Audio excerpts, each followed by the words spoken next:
Olá, queridos amigos. Eu sou um servo de Deus. Essa é a nossa gota de sabedoria de hoje. Nós estamos falando sobre o medo do futuro. Que medo do futuro. E ontem, nessa introdução, eu li Hebreus 13:5 também.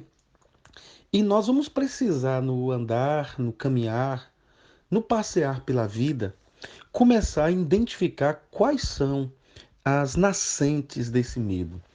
Lembra quando na gota de ontem eu comentei um pouquinho que muitas vezes é um medo de bicho-papão. Olha, não chore não, que vai acontecer isso, a cuca vai te pegar, o bicho vai te pegar. Então, isso são nascentes que vão sendo reproduzidas, que vão sendo reconstruídas, reconfiguradas. E nós vamos mudando as fases da vida, e é engraçado que os medos também, eles vão mudando as fases, eles vão tomando nova roupagem, eles vão tomando novo formato. Incrível como, na maioria das vezes, as pessoas não percebem isso, não. As pessoas não se atentam que o medo, ele tem essa capacidade reprodutora, contextualizadora. Se nós não tivermos muita consciência do nosso papel, se nós não tivermos muita, eu diria que, cautela com a dinâmica da vida, isso vai ser muito perigoso. Primeiro porque o processo de enfrentamento do medo do futuro, ele não pode ser feito lá no futuro. Ele tem que ser feito no presente.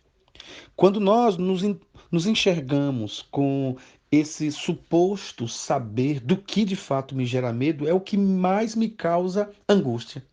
É porque eu tenho um suposto saber de que sei o motivo do meu medo. E esse suposto saber me faz também ter algumas decisões supostas.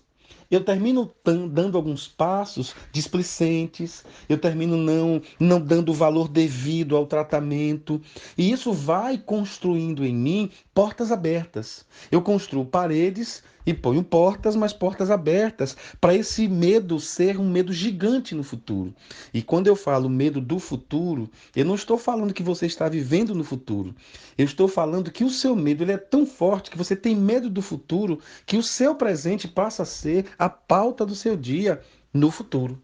O futuro vem para o seu presente com uma força tão grande e você começa a sofrer pelo futuro. Você começa a se angustiar pelo futuro, a se preocupar pelo futuro, a se angustiar pelo futuro, mas você está no presente. Então, eu preciso mais do que esse suposto saber, eu preciso ter um saber de fato. Por que eu estou assim? Por que eu estou com esse tipo de medo? Por que eu estou tão deformado, fragmentado, distorcido? Por que eu estou tão distante do que eu de fato eu era?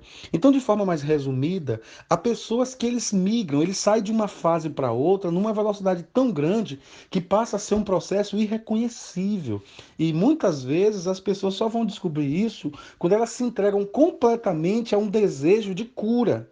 Alguns numa análise, numa terapia, sabe? Mas eu sempre digo que a análise é importante, a terapia é muito importante, mas nós que acreditamos em Jesus precisamos também aplicar a fé. Aplicar a fé para que encontremos um bom analista. Aplicar a fé para que encontremos uma boa terapia. Aplicar a fé para que, em alguns casos, o próprio Deus derrame a graça e te conscientize e cure esse processo. Então, na gota de hoje, eu queria que você lembrasse de duas coisas. Cuidado com o suposto saber. Não sei se você entendeu quando eu disse esse suposto saber. É quando algumas pessoas, se você vai conversar sobre medo do futuro, ela diz assim: Ah, eu tenho medo de ficar velho. Não, não, meu medo é de ficar desempregado. E isso parece que é o saber. Mas eu quero dizer que, na minha perspectiva, isso é um suposto saber. Porque no fundo, talvez ele não esteja com medo de ficar velho. Talvez o medo seja outro. Não vai dar tempo de tratar na gota de hoje. Mas talvez o medo não seja esse. Talvez esse seja apenas o espelho do medo, o reflexo do medo.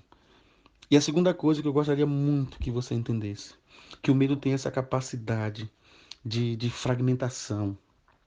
O medo tem essa capacidade de nos triturar, fragmentar, diluir. Isso vai nos fragilizando. Então eu rogo a Deus, eu clamo a Deus que você comece a entender o processo, a dinâmica do seu medo de futuro.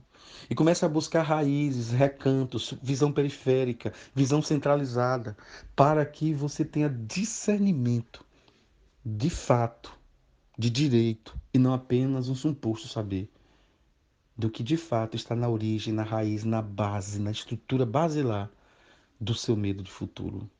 Senhor, como eu quero te agradecer, porque pensando e refletindo nessa série de gotas, eu já tenho percebido muitas coisas em minha vida que precisam ser mudadas. E provavelmente pessoas também farão essa análise. E o desejo do meu coração, Pai, é que o Senhor nos cure de todo medo, porque o Senhor está conosco. E isso nos basta. Eu nem sei se eu vou ter o amanhã. Eu não sei se estarei vivo amanhã, mas uma certeza eu tenho. Onde eu estiver, o meu Senhor estará comigo. Se Ele estará comigo, isso me basta. E eu te agradeço por isso, em nome de Jesus. Amém.